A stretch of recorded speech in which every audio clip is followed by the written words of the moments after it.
Fa innahu may ya'ish minkum. Sesungguhnya siapa yang panjang umurnya di antara kalian nanti, kata Rasulullah kepada sahabatnya, fasayara ikhtilafan katsira, akan melihat pemikiran, pendapat perselisihan yang begitu banyak. Nyata. Ya, sampai zaman sekarang, apalagi semakin jauh sama Rasulullah SAW, semakin banyak perselisihan itu.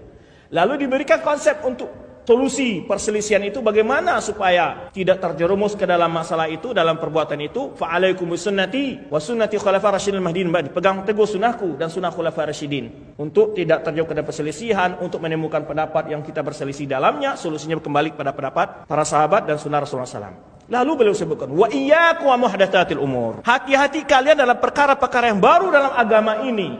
Karena perkara yang baru inilah yang sebabkan memecah belah tadi. Perpecahan itu ditimbulkan oleh apa? Bid'ah. Maka beliau katakan, wa iyyakum wa muhdatsatil umur. Hati-hati kalian terhadap perkara-perkara yang baru dalam agama ini. Fa inna kulla muhdatsatin bid'ah. Setiap perkara yang baru dalam agama ini adalah bid'ah.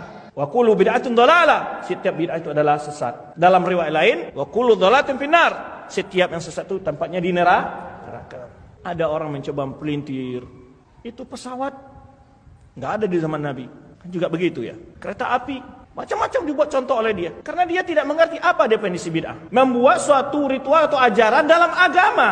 Kalau urusan dunia tidak masalah, karena Rasulullah menyebutkan, antum a'lamu bi umuri dunyakum. Kalian lebih tahu dalam masalah urusan dunia. Mau pakai pesawat, mau apa, kapal, terserah. Itu urusan dunia, tidak bermasalah. Selama juga urusan dunia itu tidak juga terjadi pelanggaran terhadap hukum syar'i. Umpamanya pelanggaran syar'i, kalau umpamanya dianggap, kalau naik haji mau mabrur harus naik pesawat. Nah itu baru. Itu sudah dikait-kaitkan dengan sesuatu, nggak boleh lagi itu. Dianggap orang yang haji nggak naik pesawat nggak mabrur umpamanya. Itu ya bid'ah naik pesawat jadinya, bukan naik pesawatnya bid'ah. Keyakinan yang mengatakan naik pesawat itu haji yang mabrur. Tidak pernah di masa Rasulullah SAW ketika ada sahabat berdagang, pakai bakul, timbangan semacam-macam, ada perkembangan. Masa Rasulullah para sahabat juga di masa Umar bin Khattab itu sudah maju sekali, mulai dari sistem politiknya, dari sistem administrasi negaranya, maju, nggak pernah disalah-salahkan. Padahal Umar adalah sahabat yang paling keras juga terhadap bid'ah. Kemudian perkataan sahabat, ini perkataan yang sangat penting diungkapkan oleh Ibnu Umar radhiyallahu anhu. Dia mengatakan, kullu bid'atin dhalalah wa in ra'ahan nas hasanah. Semua bid'ah itu sesat walaupun ada manusia menganggap baik. Semua bid'ah itu sesat walaupun ada manusia menganggap. Tadi sudah kita katakan, enggak ada itu pelaku bid'ah itu yang ngaku bid'ahnya sesat. Mana ada? Enggak bakal ada sampai hari kiamat pelaku bid'ah mengaku bid'ahnya sesat. Semua ngaku bid'ahnya baik. Bid'ah dosanya lebih besar daripada dosa-dosa besar, itu secara umum. Tapi kalau rincian, kalau dalam bahasa Arab, jinsid wa ain. Ain itu maksudnya rinciannya. Kalau secara umum, kalau rincian bid'ah itu kan juga ada. Bid'ah yang mukafirah, ini pembagian bid'ah yang akan kita sebutkan nanti. Kalau bid'ah orang-orang, umpamanya yang tidak membawa kepada kesyirikan dan kekufuran, itu berbeda lagi tingkatnya. Ya, umpamanya bid'ah-bid'ah yang sifatnya yang tidak membawa kepada fatalan dalam akidah, umpamanya amaliyah yang tidak pernah dicontohkan. Umpamanya lah kita tunjukkan, apakah orang zikir berjamaah, zikir jama'i itu bid'ah ya? Tapi tidak akan dikatakan dosanya lebih besar daripada dosa orang berzina, paham antum? Jadi afrad namanya ini, rinciannya bid'ah. Karena bid'ah itu pun bertaraf-taraf, ya, dosanya nggak sama. Tapi secara umum bid'ah dikatakan dosanya lebih dahsyat daripada dosa besar. Tapi kalau rincian setiap bid'ah satu persatu itu berbeda-beda nanti. Ada sebagian dosa besar memang lebih besar dosanya daripada, ada yang memahami demikian ya.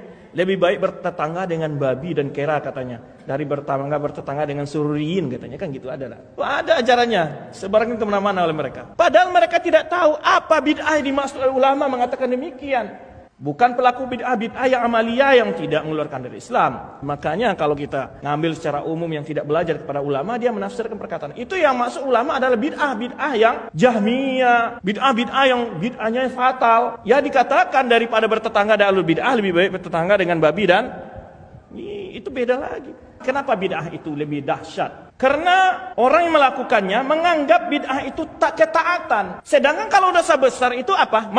Maksiat. Kalau orang melakukan maksiat, dia sedang merasakan sesuatu yang salah atau melakukan yang benar? Salah. Betul enggak? Dia masalah. Tapi kalau orang sedang melakukan bid'ah, dia merasa apa? Benar dia. Timbul efek berikutnya. Kalau antum kritik, itu bahayanya. Kalau orang lakukan maksiat, dinasihatin, dia walaupun tidak berhenti tapi juga nggak ngeyel. Tapi kalau ahlu bid'ah, ngeyel dia. Ini sisi ketiganya ini. Dibuat syubhat, dibuat hujah-hujah, dalil-dalil oleh dia. Makanya itu bid'ah lebih parah daripada maksiat. Itu maksudnya.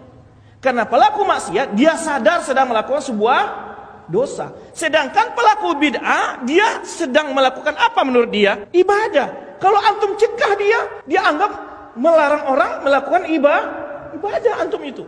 Ini anti-Islam ini.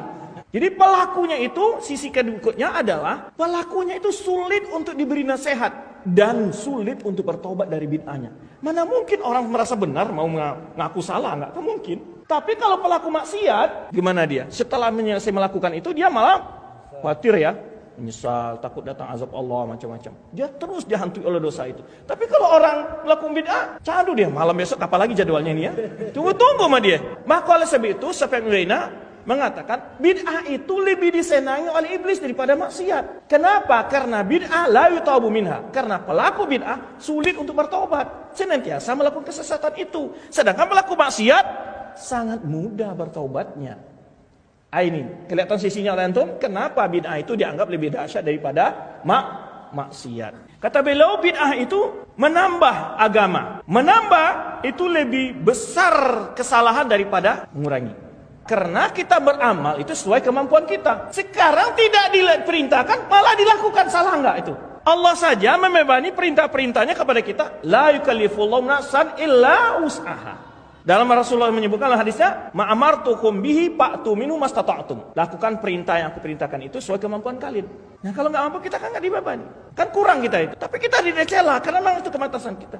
Ini enggak menghabiskan waktu, menghabiskan tenaga, menghabiskan dana untuk sesuatu yang tidak pernah diajarkan oleh Rasulullah SAW. Fatal nggak itu? Efeknya lagi apa? Di samping itu perintah yang diperintahkan nggak dijalankan, perintah yang nggak disuruh dilarang. Ini efeknya fatalnya di situ. Kalau ada acara-acara bid'ah, ramai nggak acaranya? Ramai. Coba kalau ada seruan untuk salat berjamaah, pengajian, sepi itu. Pelaku bid'ah itu dia memiliki syubhat, ada hujah-hujah yang dilakukan. Orang lakukan maksiat ada nggak hujah nggak? Kenapa berzina? Oh dalilnya ada kok. Ada nggak? Ada nggak? Nggak ada kan? Tapi kalau antum bid'ah antum kritik, apa katanya? Dalilnya kok, ya kan? Ini loh, ulama ini bolehkan loh, gitu. Nah, itu keperbedaan ulama. Banyak argumentasinya, banyak sekali argumentasinya. Bahkan nggak ada dalil pun dicari-cari dalilnya. Kadang-kadang dalil berbeda apa yang dimaksud, dia lakukan yang beda. Contoh ini, kita umpamanya peringatkan orang.